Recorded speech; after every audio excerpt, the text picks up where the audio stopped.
What's up, guys? I hope all of you are doing well now, even though we have to stay home because of coronavirus outbreak.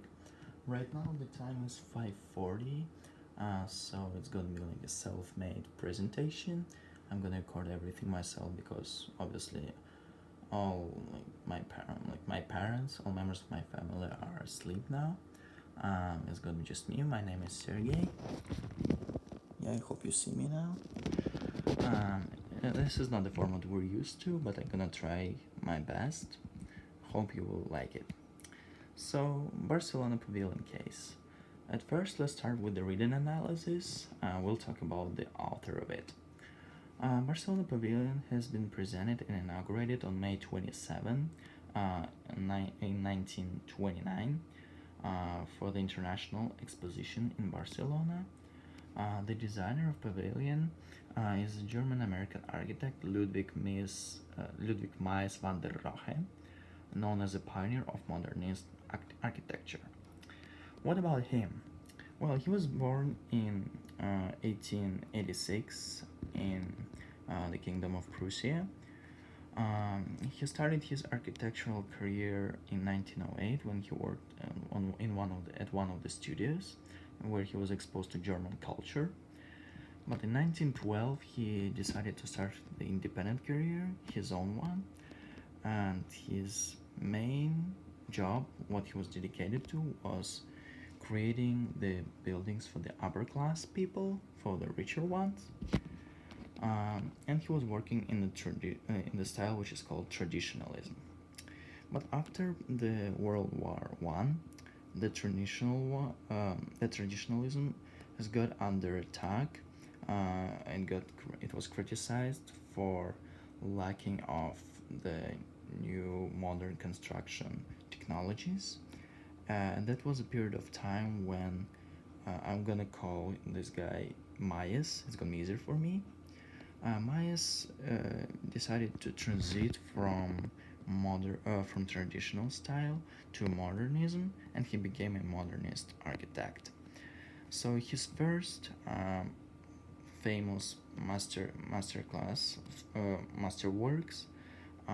in the style were Barcelona Pavilion, which we're gonna explore right now, and one more project which has been presented in 1930 in Prague, Czech Republic. The project was called the Villa Tugendhat, very tough name. So what Mies basically did, he adapted all the advices, all the suggestions on the new modernism style. For example, he adopted the Russian constructivism, and this is actually very good. No, sorry, how to say that. It corresponds in a very good way to what this project, Barcelona Pavilion, was actually about. That was when it was presented on that exposition. It was presented to show the spirit of new era in post-war, and to show the Wagner Germany, the post-war one, the better one.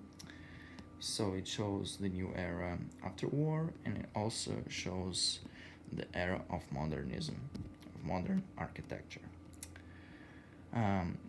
About Mies, he traveled to the US. He immigrated in 1944, was appointed as one of the main, I believe he was a director of an architecture department in the Chicago's University of Technologies, and he died in 1969 on August 17.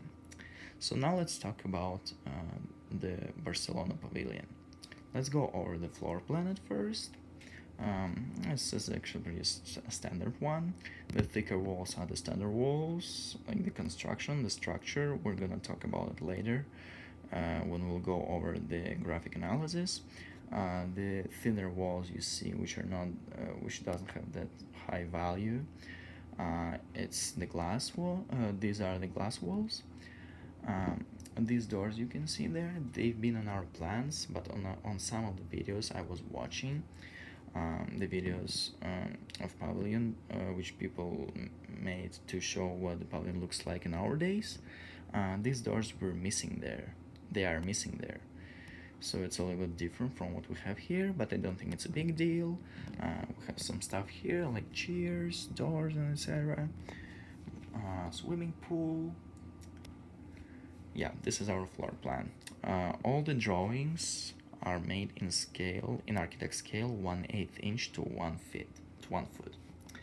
This is our roof plan. Basically, nothing really interesting. Just goes over, covers over everything we have seen already on the floor plan. Just go over it.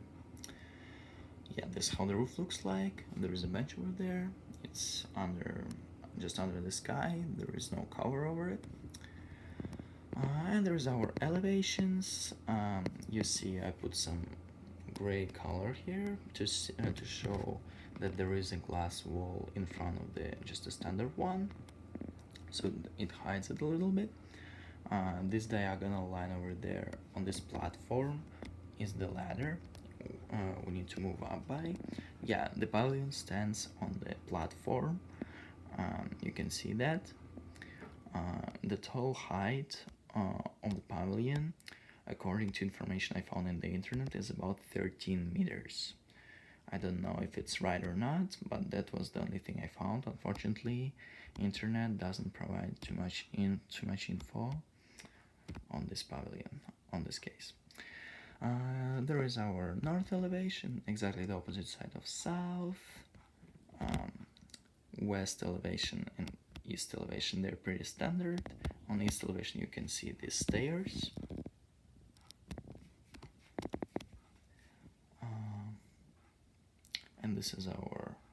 And this is our south elevation section. So now we can see through the walls. As you can see, there is some chairs standing there. There is a wall behind these chairs. Bench. Yeah. And these lines here, these 5 lines in the center, on the upper part, I'm going to point it with my finger if I reach it. Yeah, these are the glass walls. They're standing on closer to the north side of the building. We can just see through the south elevation because it's a section now, and this is what stands on the back of it. And now we can see it from our point of view, from the south elevation section. Now let's move on to see what we have for our drawings. Let's start with the massing analysis. Unfortunately, Barcelona pavilion is made in rectangular shape. It's a rectangular shape building, so there is no angles between the elements. All the elements of this building are parallel to each other, so this is when massing got pretty flat. It's pretty similar to what we have got for the south elevation,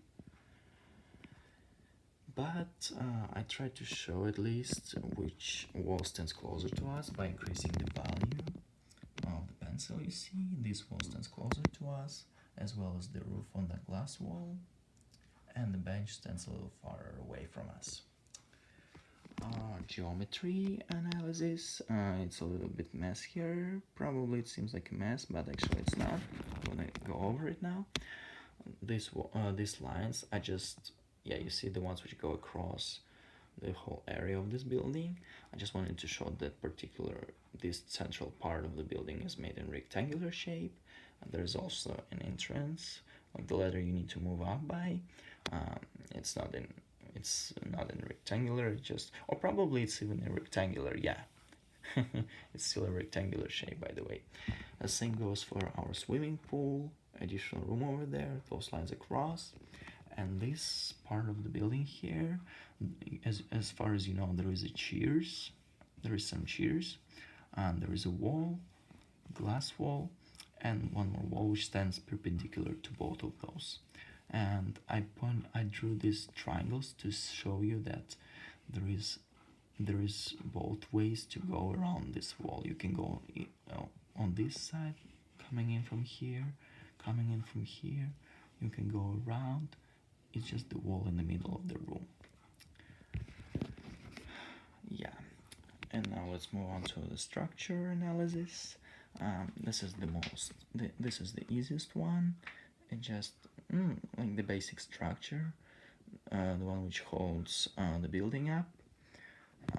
I didn't put any other attributes on it. Even I didn't even include the swimming pool, because swimming pool, like, it doesn't support the roof. It doesn't support the building. It's just like just a standard attribute, like the chair, like more luxury one, but it's still not a structure. Yes, I believe I said about the roof plan. Yes, let's go over everything one more time. Okay, the time is 5:51 a.m. I hope you have enjoyed my presentation tonight. I tried my best and I hope you liked it. I really want you to stay healthy, care yourself, care your relatives, and hope to see you again very soon. Get on camera one more time. Have a good night, everybody.